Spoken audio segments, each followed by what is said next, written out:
of the Orangebloods Modcast here on all of our streams, but of course the Orangebloods YouTube channel. I'm Geoff Ketchum. That's Alex, Anwar, Jason. We're all here talking Texas football. Do us a favor. Get your questions in. Feel free to join in the chat. We're just getting started as people are entering the room. We'll be taking your questions today. We'll be talking about Pro Day. We'll be talking. I'm sorry, laughed at that one. We'll be talking. I actually have a question for the guys today, where we will try to unearth some names of Texas football players to keep an eye on in the spring that go beyond the obvious Quinn Ewers, Bijan, Xavier, the names that everybody will be watching. So welcome. Glad to have everybody in the room. Fellas, let's just start here. Kind of an opening salvo from everybody. And Anwar, I'll go to you first. We're creeping closer to the spring. We've got, Pro Day is today. I mean, give me an idea of where your head is. I just want to get a reading of the room before we get too deep into this as we get a little closer to spring football and, the things that we'll be keeping an eye on this team and this program in the coming weeks and months. Well, as far as Pro Day is concerned, I'm glad that Alex is handling that for us. I feel like Alex has taken one for the team today, and I definitely appreciate his sacrifice for covering that event. As far as the team itself, it's like you said, we're getting closer. The first practice is going to be the 22nd of March. So be interesting. The first time we get a chance to talk to Sarkisian will be on the 22nd. Apparently, he won't do any media availability prior to that practice, which he did last year. He's not going to do it this year. So it'll be interesting to see, kind of get a rundown of what they did during the winter conditioning and how that's going to work, and then figuring out how some of these new guys factor in. Like you said, outside of the Quinn Ewers, you still got the Jalil Billingsley, you still got Ryan Watts, you still got Isaiah Nayor, that's there. So they've got some other components that have come in outside of the big name guys, and I just still think it's still the tricky thing. There's always things that I say, right? And the one thing I always say is about the 5-star thing, and the other thing I always say is that it's the easiest victory to gain is to win the offseason. And, we're going to hear a lot of positive things about the offseason, and then we're going to see how it translates, into it. It's funny. I went back and I was watching Sark's before spring practice started last year, and I was listening to some of the things that he said, and he was talking about, I feel like we pretty much got buy-in for just about everyone on the team, and it's easy to be optimistic, at this point of year. So there'll be guarded optimism, but I definitely you just want to see how this team starts gelling together. And really, Ketch, last thing I'll say is, figuring out how to win, because this is a team that still, for the most part, doesn't know how to win. It doesn't know how to close games, and see what these coaches do in order to kind of start to instilling that winning mindset, within this program. Jason, same thing, just kind of the opposite of what Sarkisian will give us before the spring. Give us your State of the Union as we get started here, where your brain is.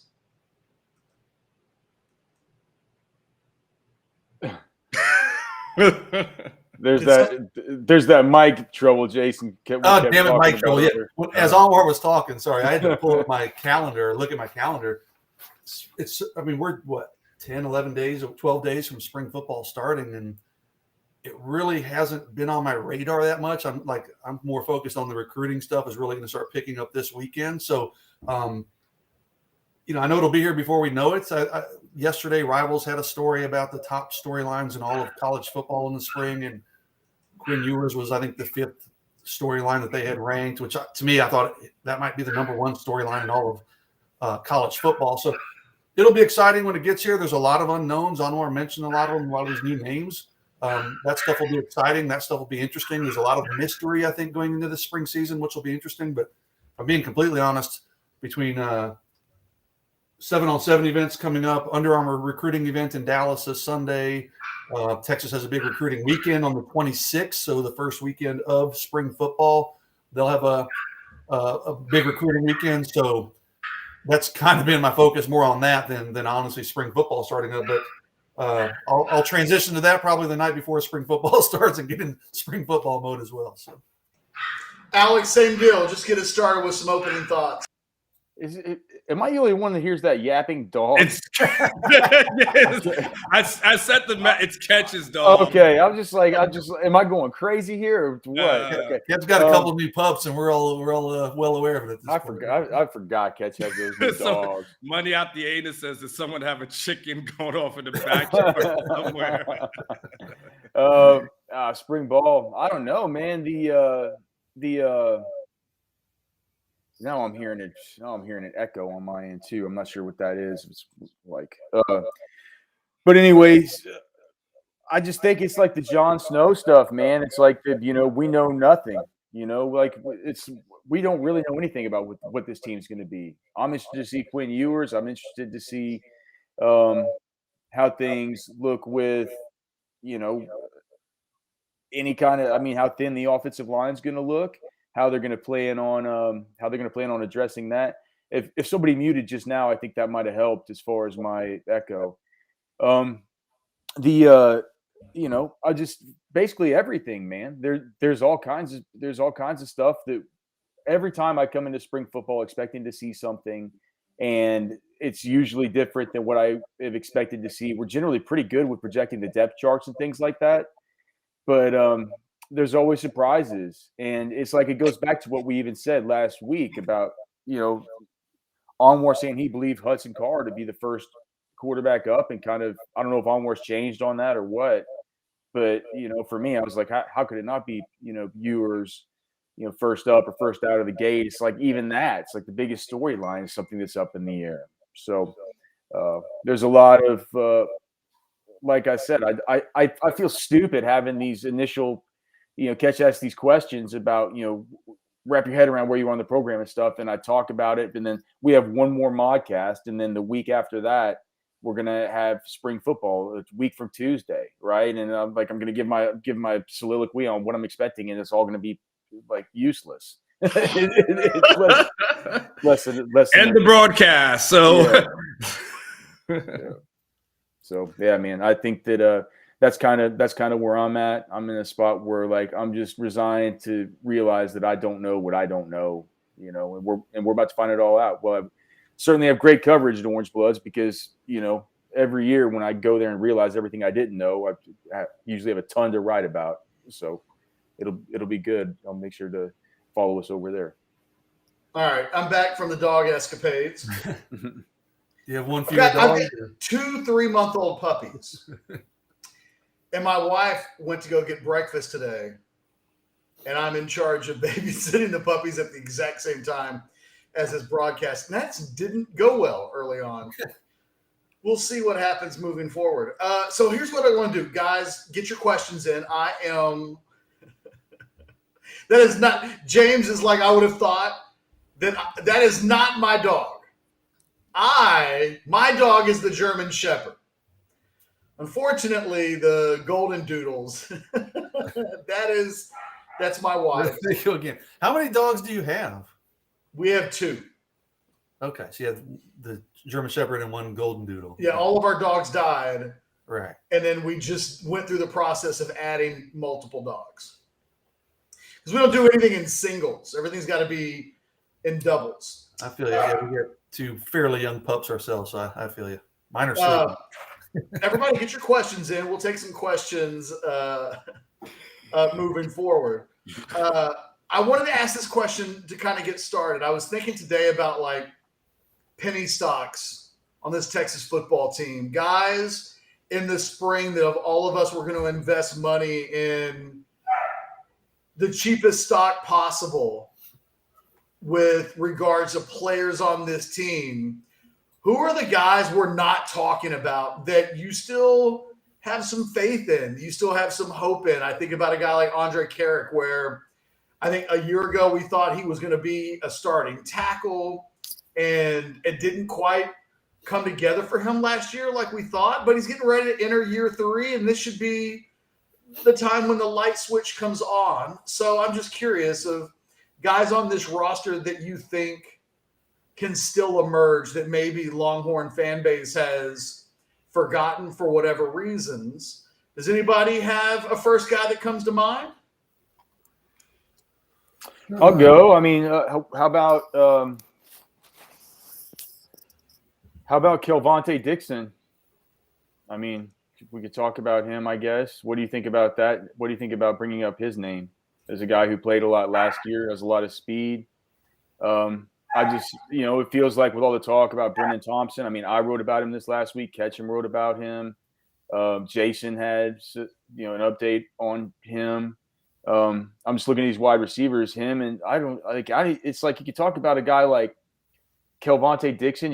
I just look at these wide receivers, Jadon, Alexis. It's like when I look at these guys, I even have to think in my head, wait, did they transfer? I'm just like, are they still even in the program? But these are guys who we've had high hopes for coming into seasons previously.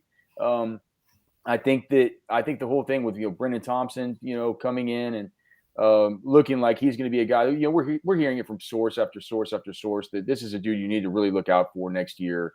And when you have a dude like a dude on one side like Xavier Worthy, you have a guy like Isaiah Nayor coming in. Also, Troy O'Meary. Whenever I was talking to Cameron Dicker at the Senior Bowl, I said, who's a guy who Longhorns fan, like who's the one guy on the whole team Longhorns fans aren't talking about that should be talking. Basically, asked Cameron Dicker the same question that Ketch is asking us today, right?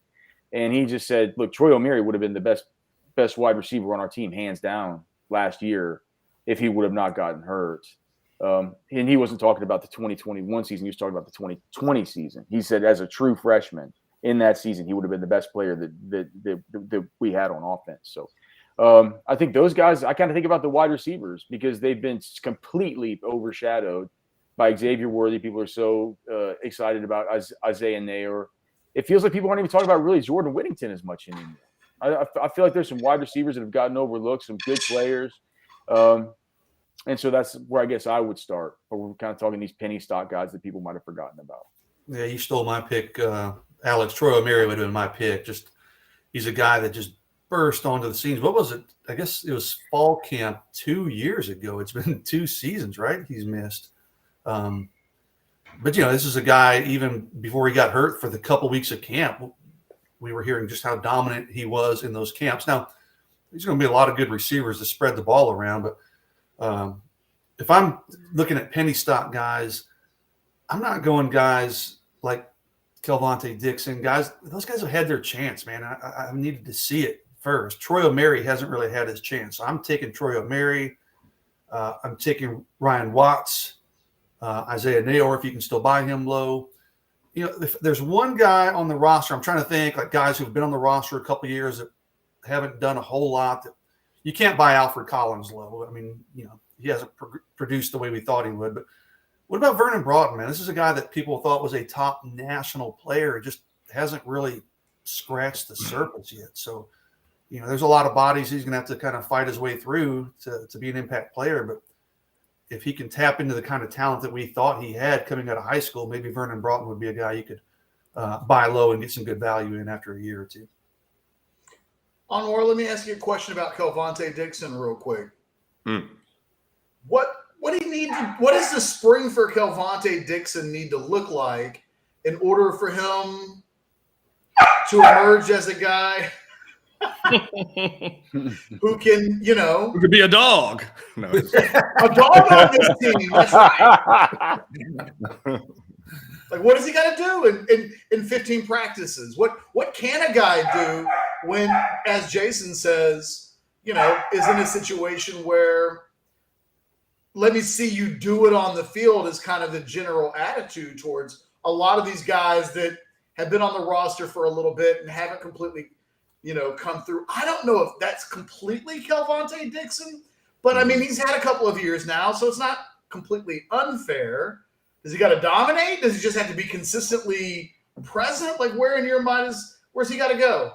Well, the thing is, to Alice's point, that receiving room is a little bit crowded, but that you see guys starting to, Sark is bringing in some of the guys that he wants, And, I think Calvante has got to be one of those guys that when at the end of the day, when spring is done, like he's got to feel like he's in the too deep and know that he's got an opportunity for playing time, especially in this age of the transfer portal. I mean, there's if you walk out of spring knowing, it's just not happening, and where you are in the depth chart, and that's when you just decide to go, okay, I got to go find another home. But he's got to be able to establish, himself and really, I think, fit the mold. Like one of the things that Jason and I kind of talked about in the video, earlier this week. It seems like Sarkisian is looking for a specific body. And, so Jason, when you talk about like Troy O'Meary, one of the things that we talked about in that video was that those big body receivers seem to be the thing that the previous two coaches liked. Like they seem to like the big guys, the Troy O'Mearys of the world, the Colin Johnsons of the world, the Vontae Wooders, like big guys. And Sark seems like, one of the things Ketch talked about, if Sark can have like, 100 Desean Jacksons, I think it seems like he would be okay with that. And I think he's got to show that he can, consistent explosiveness, consistent ability to take it to the house. And that's just what I don't know how Troy O'Meary fits into the kind of the receivers that, Sark kind of wants. But I think Calvante Dixon has got to be that guy that fits into that mold of that speedy receiver, who can take it to the house at any point. And if he does, then, for sure. But if he goes in and he doesn't fit that mold, or he's outside of that too deep, then that's when he's a guy that you just got to start figuring out, okay, what's he want to do here at Texas, and how long does he want to be patient? Anwar, do you have a guy we can transition to? Your under the radar penny stock buy? No, I was trying to really, think about it, and because there's two guys that come to mind, immediately, and I don't know where to go. But, one of them obviously is going to be a Jalen Ford.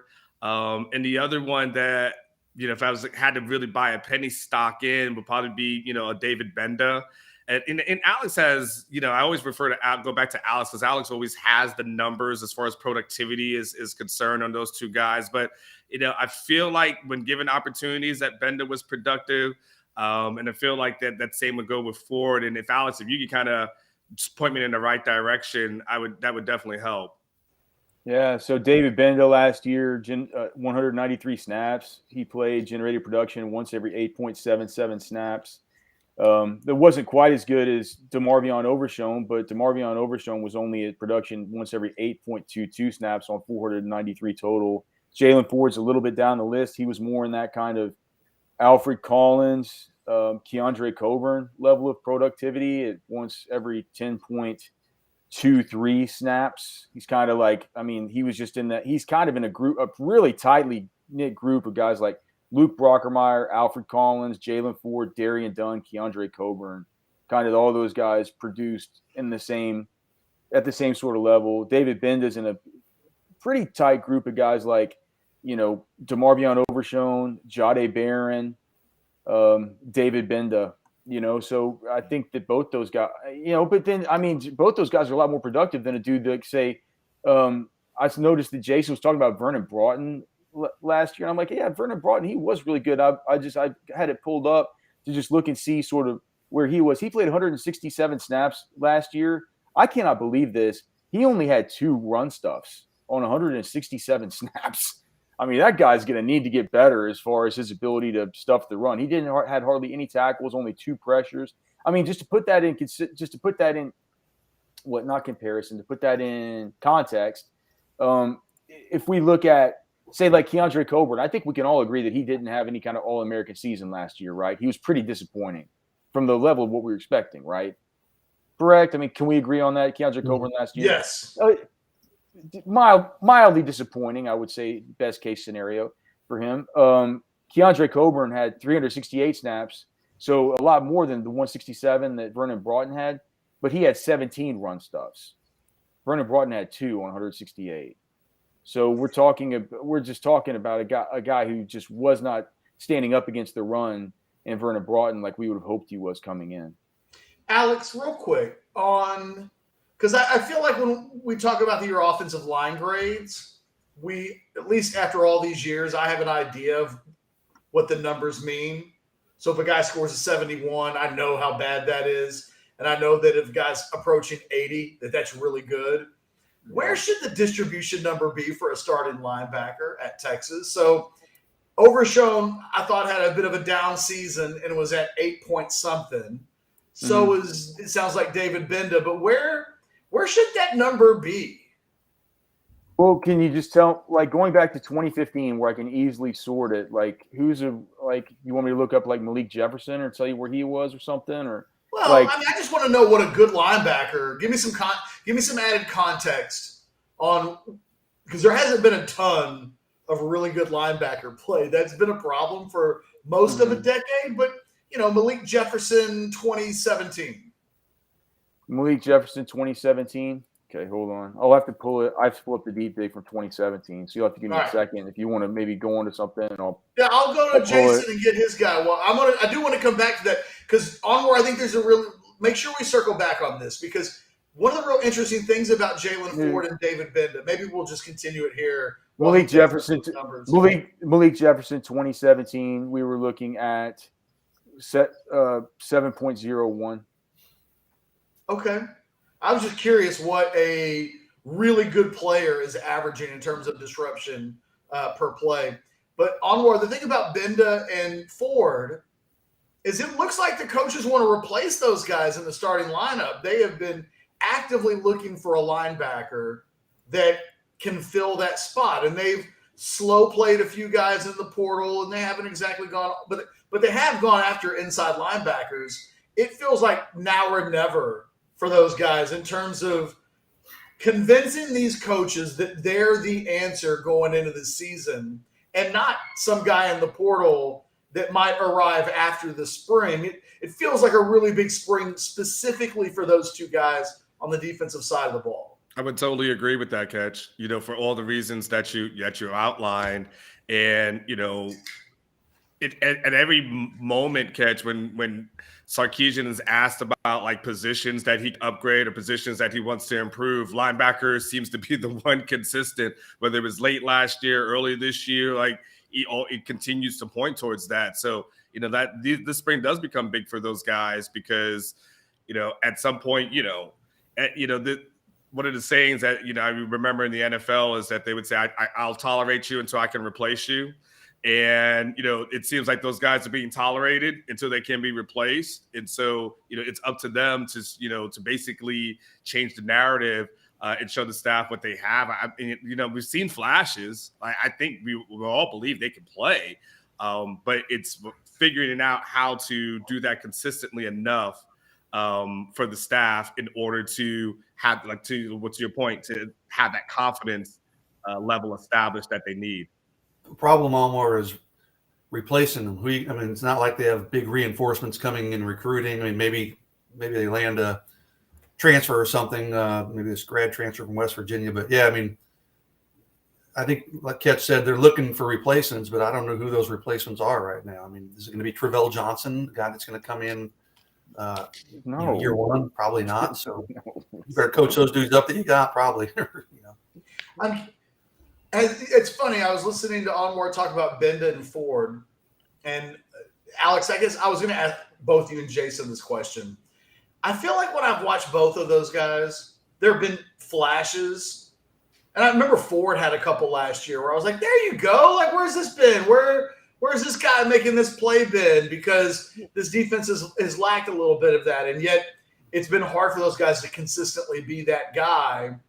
Have either of you ever had a moment where you've thought definitively either of those two guys is going to be the answer to this ultimately this question of filling this not just short-term but long-term need at the position? Never once. I kind of have with Jalen Ford before. Maybe when it's just I'm throwing my remote control at the screen, asking why Luke Brockermeyer's in the damn game. It's like here's the thing. It's like you got to take this.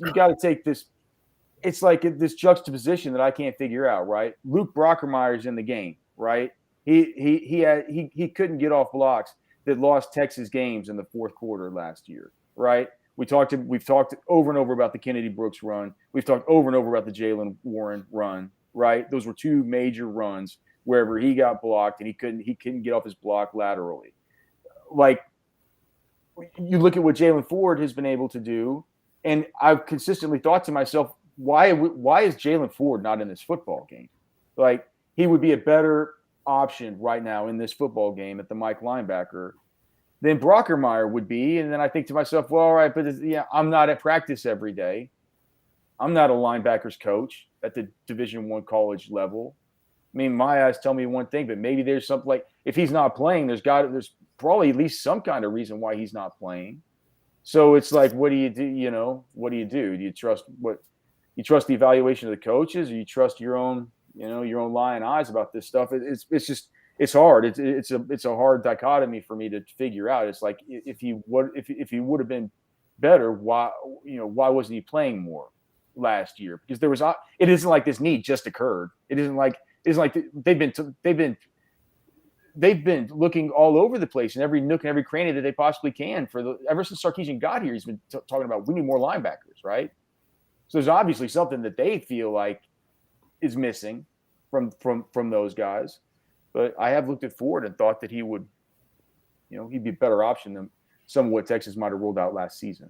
I think in Brockermeyer a little bit. He was honorable mention All Big 12 last year, which is crazy to me. But you look up at the end of the game and you're like, oh, he did a decent job of filling up the stat sheet. And he's not ultra athletic, but he finds a way in the passing game. He's a pretty serviceable linebacker when he drops into coverage and things. He's just got a good knack for making plays on the ball. He did it in practice all last year. We saw it in games. There's some security that goes with continuing to trot Luke Brockermeyer out there. But, Jalen Ford, of the guys we're talking about, yeah, there were a small handful of times, Ketch, where he flashed. You're like you said, you're like, oh, shit, where'd that come from? And why can't we see more of that? But have I ever thought that any of those guys were the long-term future and what Texas needed to really be good at that position? Not so much. I mean, they've got to upgrade the talent overall, I think, at that linebacker spot. Do you know when I look back through these numbers, do you remember a linebacker who was good for Texas, who was undercover good for Texas, that nobody will remember from 2015 to 2021? Ketchum? Who's a starting linebacker that played for 1 year at Texas who was good? Peter Jenkins had a really good senior year, didn't he? Like, it didn't amount to anything, but I think he was pretty solid. I think Jenkins might have been was he 2015? He might have been. No, he was 2015. He was in more of that 10.2 area. Do you know who was like in the high 5s to 6s? Do you remember Gary Johnson? No, of course. Yeah. Do we know? Remind us. He's good. He's like really good, right? Like, he's a good college player. I mean, never did anything in the pros, but man, he came in. He was a good college player for a year. Jeez, man, I'd forgotten that he was. I think his first year he was really good, right? And then he maybe didn't duplicate it. Maybe it's his first year that I'm looking at here. But I maybe have that backwards, but I think. But yeah, he was a great JUCO player that came in and was. Well, he replaced his big season was in 2018, right? The year after Malik left, Johnson came in and put up numbers that were at least statistically, there were a lot of conversations that year about who the better player had been, because Malik had won a bunch of awards, in terms of, I think he was Big 12 Defensive Player of the Year as a junior. And then Johnson came in and statistically was on par, but didn't quite, get the attention and the buzz that Jefferson created, and some of that probably had to do with recruiting ranking. Anwar, real quick, to put a finishing touch on this linebacker discussion, because I was listening to everybody talk, and I closed my eyes and tried to imagine any of these guys starting against Alabama. And I think that the question that these guys have to convince these coaches is that when they go home into the offseason after spring football's over, and they close their eyes and think about who should be on the field when they play Alabama in week 2, I shudder at the thought of any of these guys starting in that game right now that we're talking about. And you can see why Texas would want to bring somebody in to fill that spot. I don't know how it's a little bit like the Hudson Card question of, how do you completely convince people in practice moving forward that you're the guy or that you can be the guy when that line of like decision making based on that line of evidence is already proven to be faulty?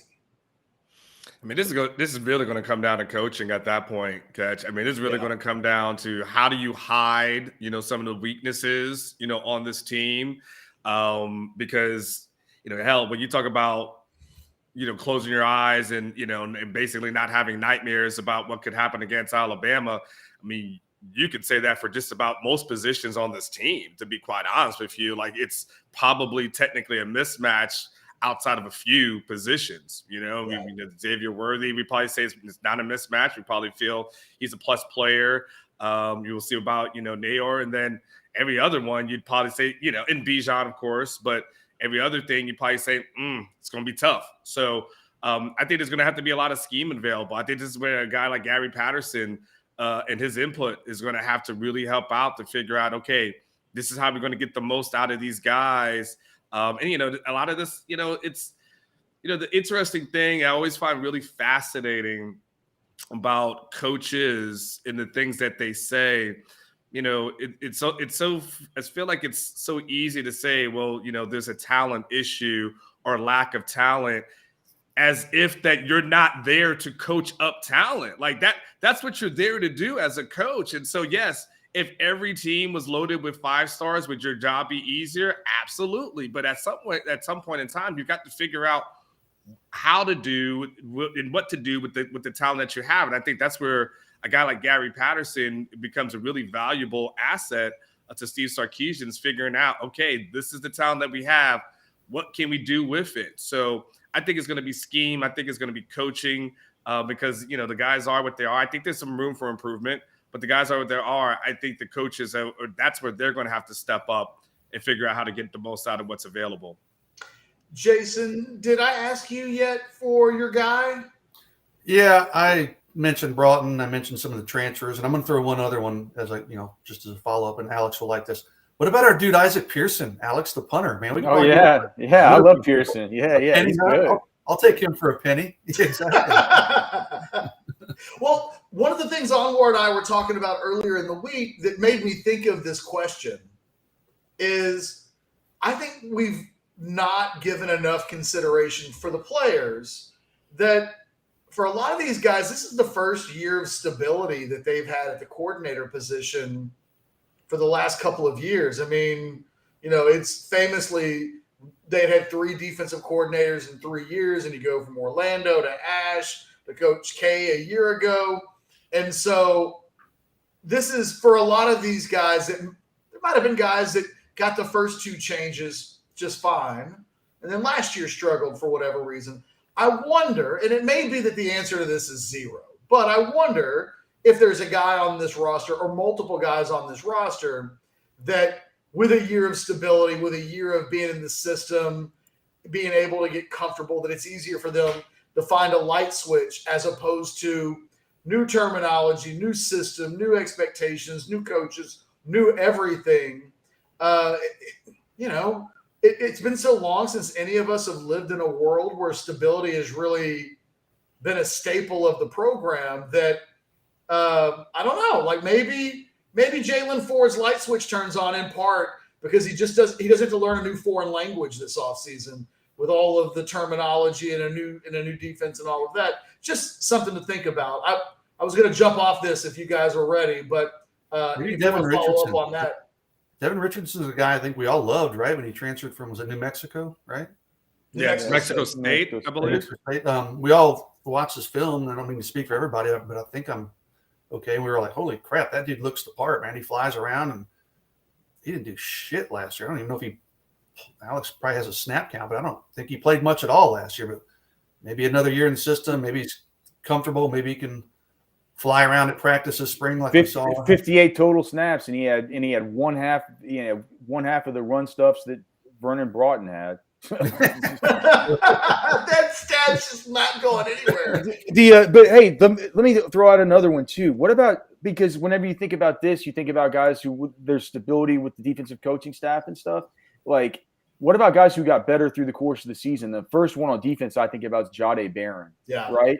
Because Jadon Barron, throughout the course of the season, better and better every game. And you look up at the end of the season, he leads the team in pass breakups, plus blow-ups, and also leads the team in completion percentage when clearly targeted. That guy only allowed a completion when clearly targeted 30% of the time, which is fantastic compared to the others. I mean, the second best compared to him on a just from guys who have, statistically significant number of snaps would be Anthony Cook at 37.5. But other than that, everybody's above 55% completion percentage. So when you look at, and Anthony Cook was a nickel corner, right? So you look at these outside corners, all of these guys were 55% and above. Whereas Jadon Barron, it wasn't like it was insignificant the amount of snaps he played. Jadon Barron played 216 snaps to have only allowed a 30% completion percentage when clearly targeted, and only allowing one coverage burn all season long. For a guy that got better and better through each game, I think that he sort of fits the bill of a dude who could take the next step and was kind of moving towards taking the next step through the end of last season. Quick pop quiz, round the table. Anwar, you first. Who's the number one corner on this team? You mean like the best cornerback? Yeah, like if the coaches are going into the season and they're drafting players, who's the corner on this team that gets drafted first? I've going off of. I'd probably go with Jadon to start with, only because you and I are huge Desean Jamison fans. And Ryan Watts, I don't know the total book on him yet.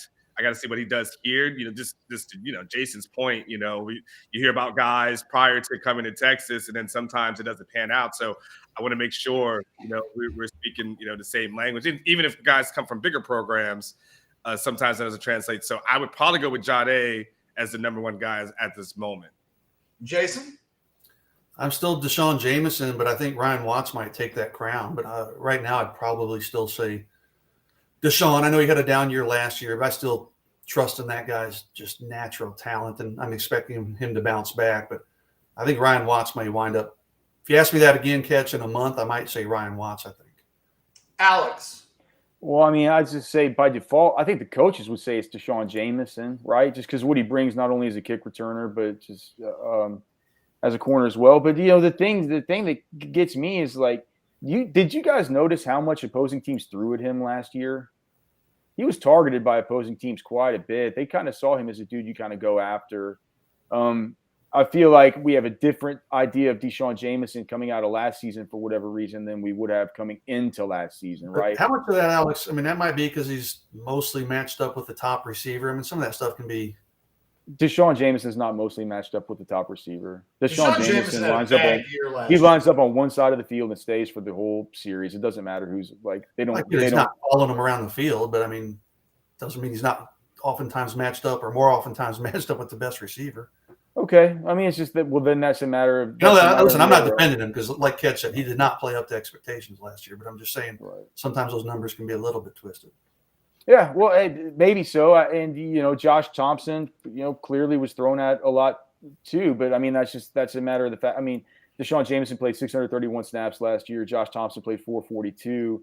If you look at some of these guys, it's like those guys did play the most snaps out of anybody else, but they were certainly, if you extrapolated out Jadon Barron's, the number of times he was thrown on his 216 snaps, it wouldn't be anywhere near what Desean Jamison's was. And there's probably a lot of reasons for that. There's, like you said, there's a lot of, he could have been in the game during different game situations. You know what I'm saying?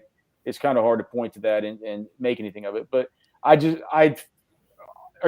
I crazy to think that we thought differently of Desean Jamison coming into 2021 than we think about him coming into 2022? Because coming into 2021, I thought he's a guy who, he's on his way to, if he has a good season, maybe not a guy who'll come out for the NFL, but on his way to maybe having a senior season where he could have a big NFL splash. I'm not saying it's all over for Jamison either. He could have another big year, but it felt like last year. It felt like last year might have been just a small bit of a step back. He wasn't as good in coverage. I mean, he allowed a completion on 64% of the times that he was targeted. I think Desean Jamison came into last year thinking it would be his last year. Yeah, I think most of it off to the NFL, and he played poorly enough that he's back. I kind of took the words out of my mouth. I think if you had asked this time last year, we were talking about Desean Jamison playing his last season at Texas and then going to the NFL, and he had to come back to elevate his stock. That's what Joseph Osai will do, right? So we talk about these production numbers. Joseph Osai was always at like 4 or 5, right? Once every 4 or 5 snaps, this dude's generating production. And when he's generating production, that was always pressures. It was always hurries. It was always hits. It was sacks. And those are things that definitely help these guys on the back end. So I see some of these commenters saying that like great D-lines make great DBs. Ben Ressa in Twitter just said that. And, when you think about it, it's kind of true, man. Having a pass rusher like Joseph Osai might have been one of the reasons that we thought that Desean Jamison would, just continue. Yeah. Yeah. Joseph Osai does not hurt his DBs, that's for certain. And Alex, I know you've given like all the good stats, and we just go to like the easiest one, like interceptions.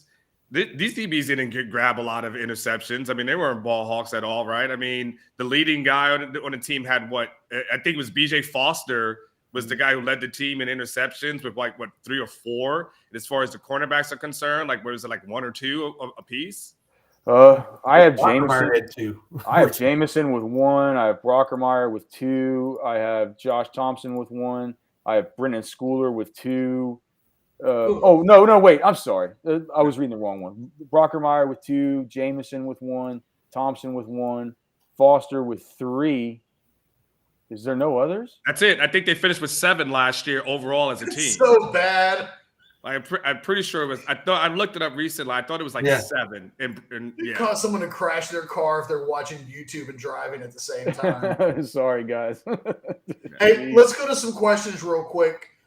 Before we get into parting shots, some really good questions that I have along the way today in the chat that I have saved. I think this one is a good one I want to start out with.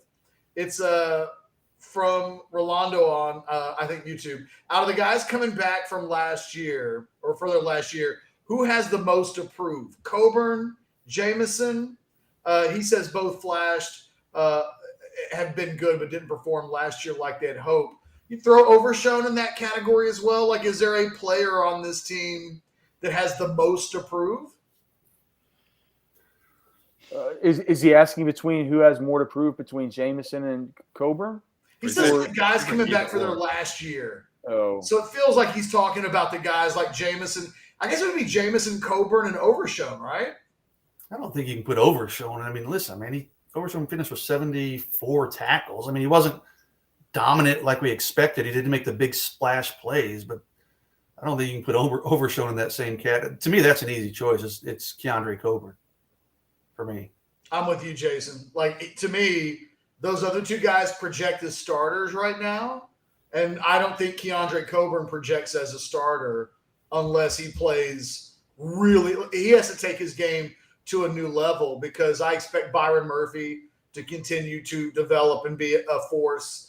And then, I think Tavondre's – they've got players that they've got to figure out how to,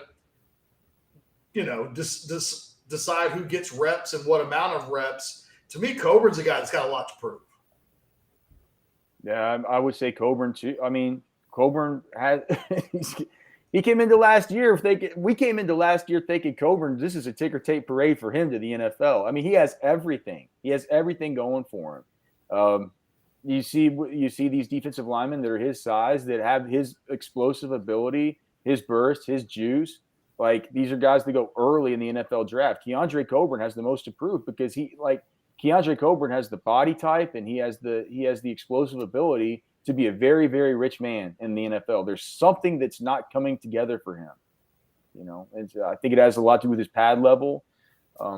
It has to. I think it has a little bit to do with his motor kind of waning through games. But if he puts it all together, certainly like he plays a premium position, and he has the premium traits, if he puts it all together, he can prove a whole lot. The only other guy that I would mention too would be, I think the junior Angelau has a lot to prove this year.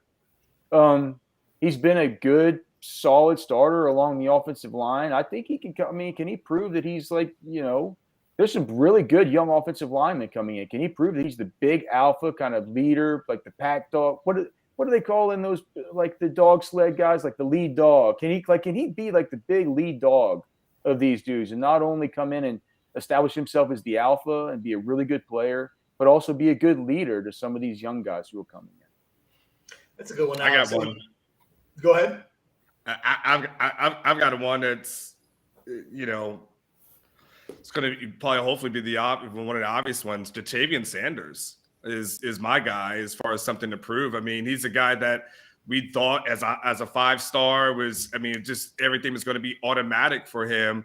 Barely saw him, at all last year. They bring in a transfer guy with Jaleel Billingsley, and we still keep asking like the Jatavian Sanders question, because it just doesn't seem to add up to the logical mind as to like why we're not seeing him on the field. And we've heard him, speak about the other guys like DeJuan Davis and the Gunnar Helms of the world, and Jatavian's just kind of lingering out there. And so for me, a guy with something, Jatavian, because it's just hard to believe a guy with that much talent just is not seeing the field.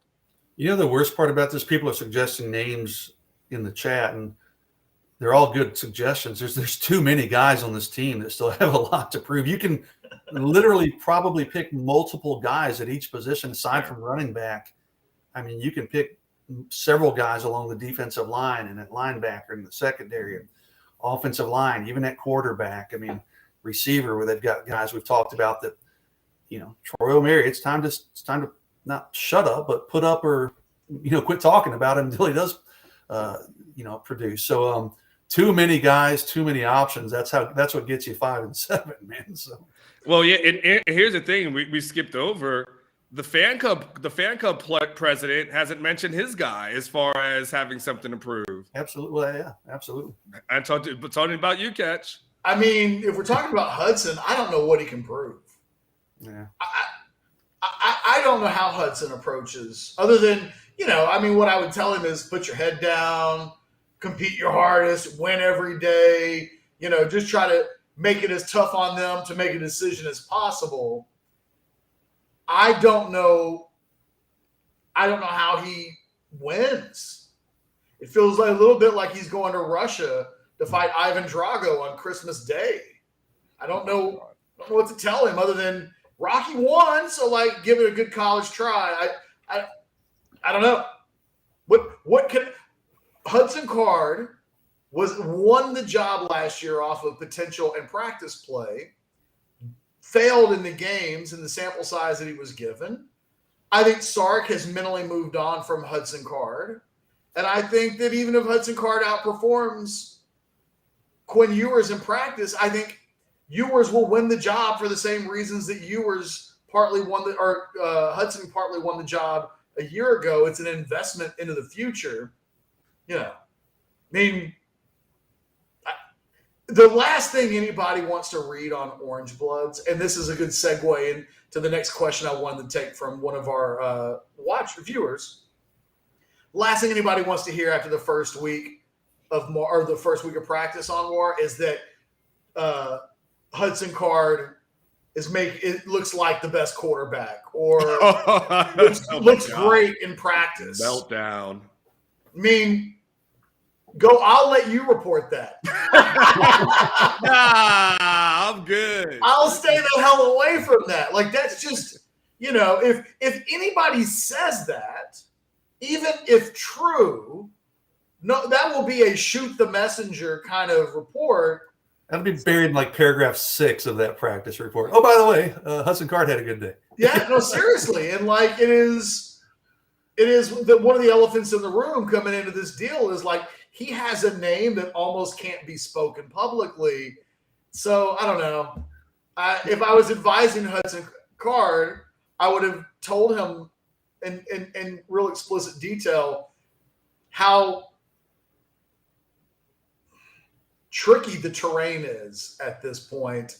And I don't have any advice other than because I don't know that it even matters if he shows up and does the best that he can do and be the best quarterback. That may not matter in what happens in August when they choose who the starting quarterback's going to be. Unless Quinn Ewers throws up all over himself. I mean, if he's just terrible, then Hudson's got an opening, maybe. But boy, what would that have to look like for Quinn Ewers to play himself out of the starting job and allow Hudson?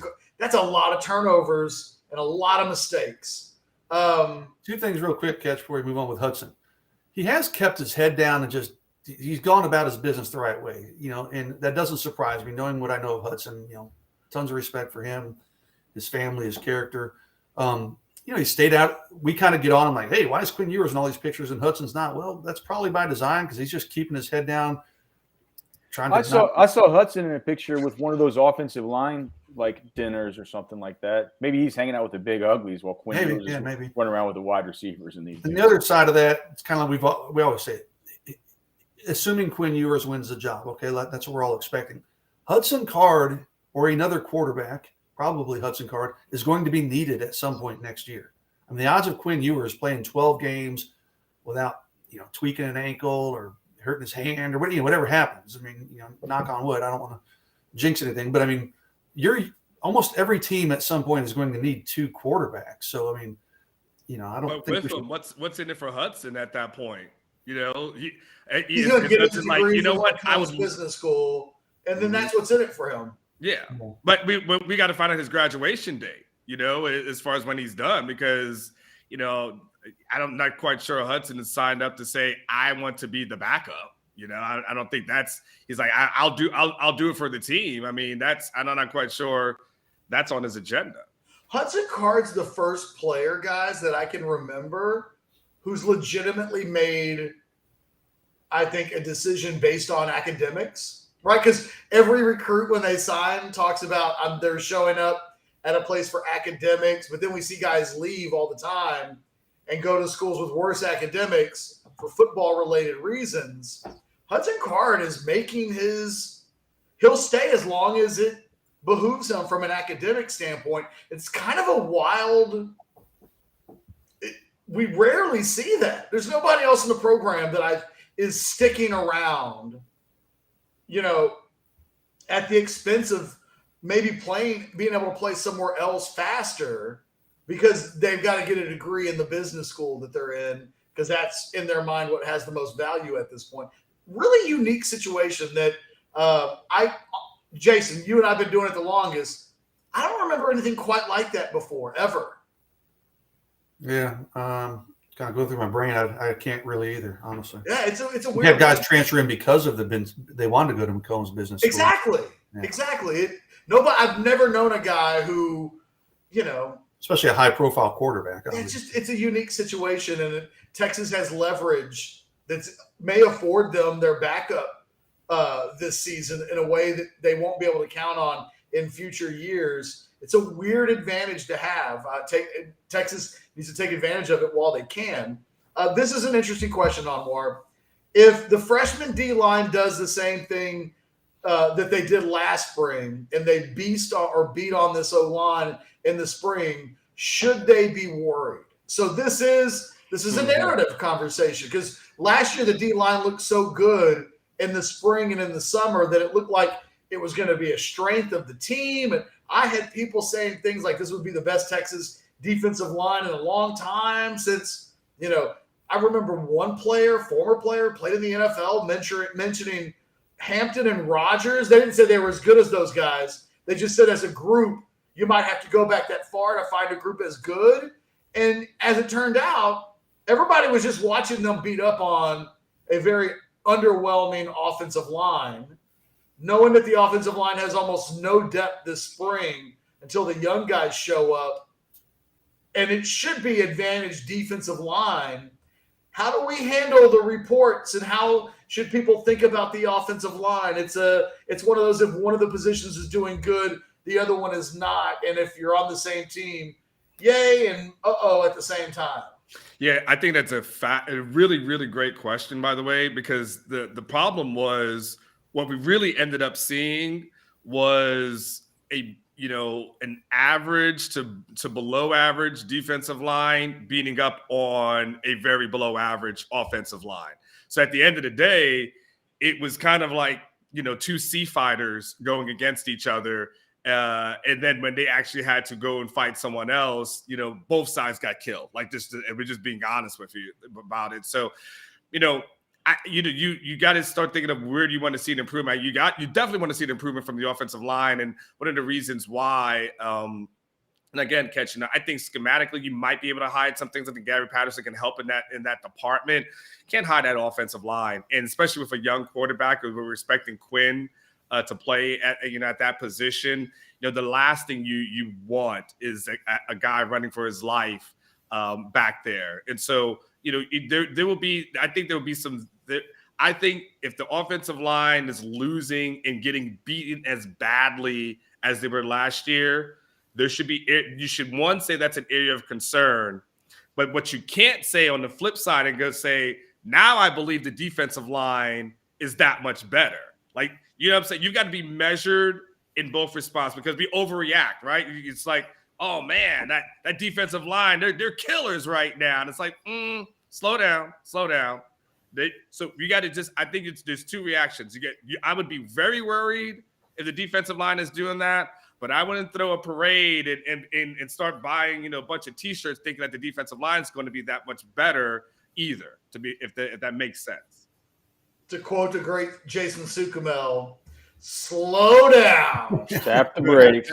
And if you read like a random Tuesday practice report that says that the defensive line got the better of the offensive line, slow down. I didn't even know what quote you were going to go with there. We should have our own T-shirts, right? Jason's would be slow down. Mine would be how many 5 stars do you need to beat TCU? Like, and then we get Alex in it. We could definitely sell them. Let's see. Here, Alex, here's one for you. After seeing a few players switching to safety, does that show that the staff doesn't trust Coffee yet? Or I think you can throw every safety previously on the roster. It was such a small safety room that you can probably put everybody into. What's your reaction to that question?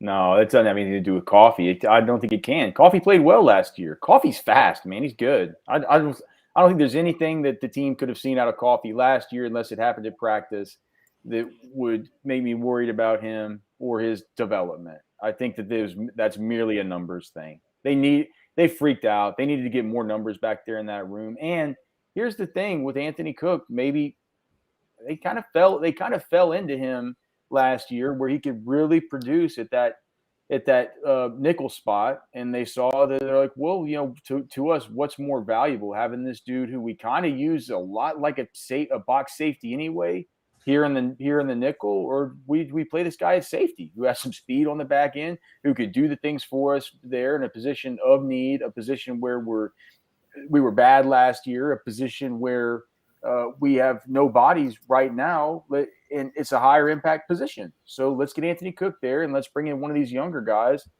I've thought maybe I can't believe I'm blanking. Terrence is it Terrence Brooks, or that's the Brooks, right? This is an incoming freshman, yeah. Yeah. Like we'll get a guy like that. We'll get a guy like that who looks like he's picture perfect to play nickel. Maybe a dude who has a little bit more fluid hips to be able to deal with these option routes out of some of these quicker slot wide receivers and stuff like that. Anthony Cook isn't necessarily built perfectly for that kind of role. So I think get him. Yeah, man. I think that the reason, and it doesn't have anything to do with Coffee. I think this just has to do with roster management, numbers at the position, and optimal ways to get the best guys on the field. Couple more questions. This one from Text Guy 2. So no behind the scenes vibe to tell us whether or not major change in attitude among coaches or players. Can I take that one first? Like, I would just say, anybody else can jump on this grenade if they want to. I would just say, to quote the great Suchomel again, slow down. Like, we hear it every year, right? Exactly. Yeah. I mean, God, if we were all sitting here right now talking about the things that we're hearing behind the scenes about the changes, if I hear the term everybody buy-in, throw like tomatoes at us. yeah. If I hear buy-in again about how the team's bought in, I'm like, oh my gosh, we hear it every staff every year. The team's bought in until they get their teeth kicked in. It was one of the things that Sark talked about. I mean, Anwar already mentioned it in today's Modcast. One of the things that was being talked about at exactly this time last year was how much buy-in the team had. And then, you get midway through the season, they started losing games, and suddenly there was friction and guys weren't on the same page, and Sark's got to get his own guys in. And with all due respect to behind-the-scenes vibes, don't tell us, show us. One more question. 100. We can all chime in on this one. This one comes from James. His is a legit question, which is kind of weird.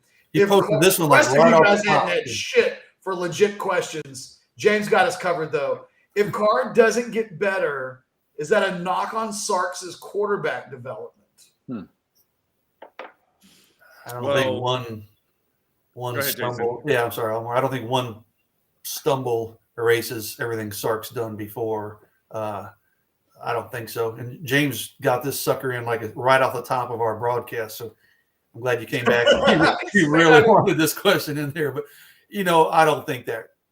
Listen, if Card doesn't get better, but Quinn Ewers comes out and sets the world on fire, all they're going to be talking about is his development of Quinn Ewers. They're not going to be talking about Hudson Card. So I don't think that impacts Sark's reputation as a quarterback developer at all. Yeah, I agree. I don't think it impacts anything. The only thing I will say kind of as an offshoot of that is that no matter what, Sark's got to get it right on opening day.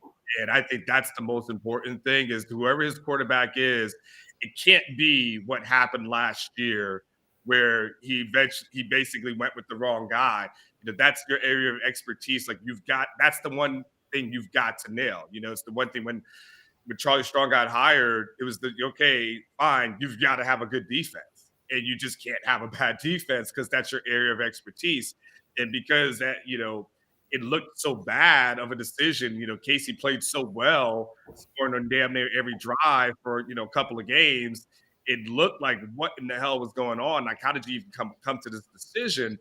So that's for me is like I don't think it's the Hudson thing. You get the pass. He can say he didn't. He inherited that guy. That wasn't a guy that, was his guy per se. So he's trying to do the best. He'll be ultimately judged on Quinn Ewers or what he does with Quinn. But all I just say is on opening day, we can't get to week 2 and then all of a sudden there's another change, right? Your guy has to be your guy outside of injury. I'll deviate very slightly from both of you because I generally agree with everything that both of you have said. I'll just say bluntly that last year Sarkisian's quarterback management and development was pretty disastrous. Like he chose poorly. Then the next guy he didn't really go all in on, and by the end of the year he didn't have anybody left. And last year was a disaster. It speaks to his overall resume that a one-year disaster I don't think impacts his reputation at all. I mean, Arch Manning isn't really asking questions about last year. I think that it's one of those, if something like that were to happen again, then maybe you start to ask questions. But, the good thing about hiring a coach who's got 20 years of successful quarterback development is that you can have a failure and reasonably call it an anomaly. And I think Anwar's right. As long as Quinn Ewers succeeds, nobody's questioning Lincoln Riley because Spencer Sanders didn't pan out, right? Yeah, exactly. You almost need 2 in a row for someone to ask a question, I think, to go, is there a problem? Because I just think that you're talking about a guy who's earned the right to have benefit of the doubt. Lacey Denton said the question could be the same for Ewers as well. Well, that's true. If Ewers doesn't pan out, then you can be like, hey, what's going on? That's 2 highly rated quarterbacks that have. Well, at that point, Steve Sarkisian would lose his job. Probably. And we wouldn't even need to ask that question anymore. We'd be needing to, he's got to get it right with Ewers. So come hell or high water, Quinn Ewers has got to be a success, or the Steve Sarkisian program is probably going to have some legitimate questions facing it. That being said, I think one more question. I'll take Kyle's last question before we go into parting shots. If they could only take 3 more players out of the portal, what are the 3 positional needs at this point? Edge, linebacker. I don't even know. Maybe do you take another DB after that? Do you take 2 edge players if you could? I mean, is it one in each layer? Edge, middle linebacker, safety? That's probably how I'd go in that order even. Yeah. Can they be here for spring? I'm being serious. Like, I don't know. Can they be here? Well, I don't know. The graduate transfer out of West Virginia, who actually I texted while we were on this podcast, so he hadn't responded yet. Josh Chandler Samedo. He's a grad transfer, and he told me, because he's a grad transfer, he's on a totally different timeline. So to answer your question, Alex, he's under the impression, I don't think this spring, I don't know, that's probably pushing it, but that's 12 days. Yeah, exactly. And as I kind of talk that out, I don't think that's probably possible, but he's on a different timeline than everybody else for some reason. He feels like he can up and move whenever he really wants to, once he finds a place and is admitted. But well, he wouldn't have, he's right about that. Like, he could get himself as close to the program as possible, I would imagine. He's not having to finish out a semester, it doesn't sound like. I don't know if he could move to Austin but not technically join the UT program. Now, the other question that I need to clarify with him, being a graduate transfer, he wants to transfer into the Macomb School of Business.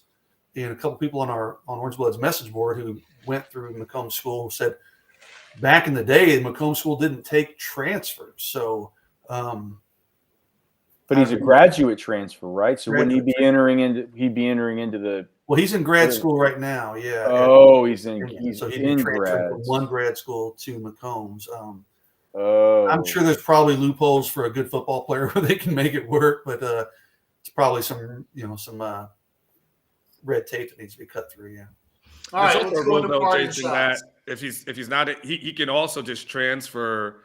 There was a rule that changed that happened a couple of years ago that benefited Texas. I remember, like, if you can transfer, just like take classes now. And so if he's already graduated, he just wants to transfer in class. And now if he wants to get in Macombs, that's totally different. But it used to be you had to actually go and graduate from a program. If not, you got docked a little bit. Now it's just like you can just transfer, and then when you're done, you're done. And I'm going to ask this, and I don't really expect anybody to remember. I think maybe Parker Braun had that similar issue, and he had to end up doing a different major. And I might be wrong on that. But that was before the rule change, and then you remember that receiver. Well, I'm just saying about transferring into the Macomb School. Okay, I got you. Because I remember Tariq White came, and he was just able to come as a transfer, and then just take a couple of classes and call it a day. Oh, well, hopefully I'll hear from Josh Chandler. I just asked him, hey, have you talked any more about setting up a visit with Texas? And I was hoping to have an answer during our broadcast, but it doesn't look like it'll. Nice tease potentially for tonight's War Room. There you go. Yeah. Let's go into parting shots, guys. We've been going for an hour strong. It's time to tie this bad boy up. Anwar, you want to go first today? Yeah, I'm gonna do an Alex thing and really do like first world problems. So this is going to be one of the snootiest things I've said. I need a favorite steakhouse here in Austin, and I'm I like Steiner Ranch a lot, and that seems to be kind of my go-to. There's some other places I did, but I've recently gone to VY's, and I tried it twice, and I've gone before. Super disappointed with it. I mean, the steak's good. The sides were average. Went to Three Forks last night, which was my ultimate place. And I've seen a couple people on the board comment on it, how it's kind of fallen off. And I literally got a cold steak that was handed to me. Really? And some other people at my party, it was cold. I couldn't believe that it was actually cold. Another person at my party, it wasn't cooked the way it was supposed to be cooked. I didn't do the whole complaining about it because I didn't want someone think I was trying to game them or some stuff like that. But I need something, man, because I feel like there's a couple of places they're kind of falling off. And outside of Steiner Ranch, like I need recommendations of places to go. So if you got some, let me know. If you got some go-to that you went to recently after the pandemic with bad wait staffs and no one wants to get work for $15 an hour and all this kind of stuff. If you've gone recently and you've got some recommendations, let me know. That's my parting shot. Since some of these places are falling off. I knew it was coming. Applebee's on. Yeah, dude, I can't afford steaks. I like, dude, with the meat prices right now. No shit, I can't afford to cook my own steak. Dude, when I was in Indy, they had like the fillets. It was like it had been 2 years since I'd been there, dude. But I mean, it was like the small fillet was like 68, the large fillet was like 82. I'm just like, are you kidding me? Yeah, you talking St. Elmo's at St. Elmo's? Yeah, St. Elmo's. I mean, but only a little bit cheaper next door at Harry and Izzy's. It's just like this was the first time I've ever had to like get up and get my ass out of the place that I couldn't afford. It was wild, dude. Golden Corral. To be fair, I can't afford to have a pool installed either, Alex. So I mean, I'm just talking about a dinner. Yeah.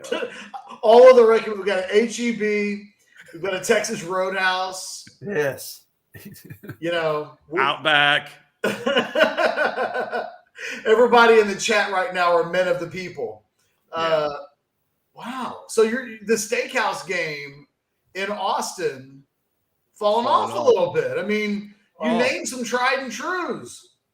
At VWise is not that. I'll be honest with you. Maybe it's sacrilegious to say it. It's average at this point. And when I first moved here, I thought it was really good. And Kyle, go back. Kyle, go back. I'm telling you, I can't even recommend it. I've recommended a couple of people, and they're like, and then I went myself, and I was like, wow, this is it. The sides were not that good, and the steak was good, but everything else was just totally average.